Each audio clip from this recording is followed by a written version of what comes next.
de votre pays. Il y a beaucoup de questions là. Essayons de commencer dès le début. Reprenons au début.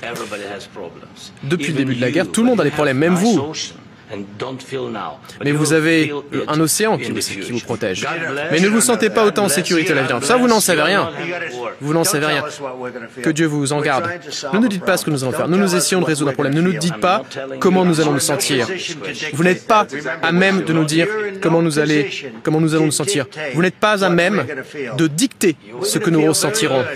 Nous nous sentirons très bien. Nous nous sentirons très bien. Nous nous sentirons très fort.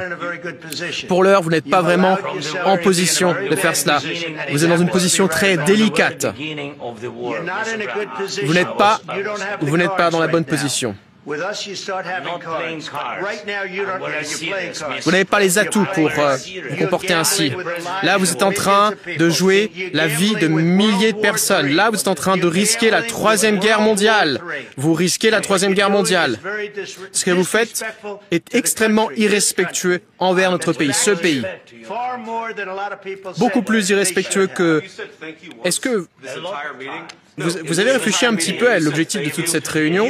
Est-ce que vous avez dit une seule fois merci? Vous êtes rendu en Pennsylvanie en octobre, vous avez fait campagne pour l'opposition, essayez de faire preuve de gratitude pour les États-Unis. Le président essaie de sauver votre pays, s'il vous plaît. Vous voyez que si vous parlez à tue-tête sur la guerre, non, il ne parle pas à tue-tête.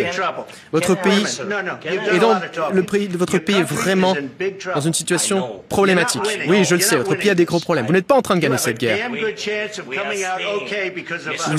Vous aurez une sacrée bonne chance de vous en sortir grâce à nous. Oui, Monsieur le Président. Depuis le début de la guerre, nous avons été seuls. Mais je vous remercie.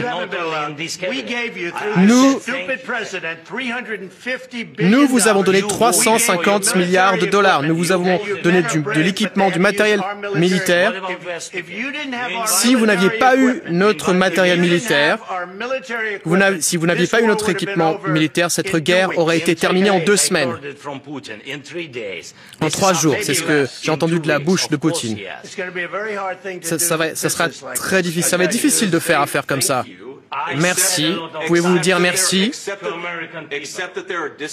Sauf qu'il y a des accords. Donc, essayons de régler ces désaccords plutôt que de se battre devant les médias américains alors que vous avez tort. Vous savez que vous avez tort. Je pense qu'il est bon pour le peuple américain de voir ce qui est en train de se passer. Vous devez être reconnaissant. Il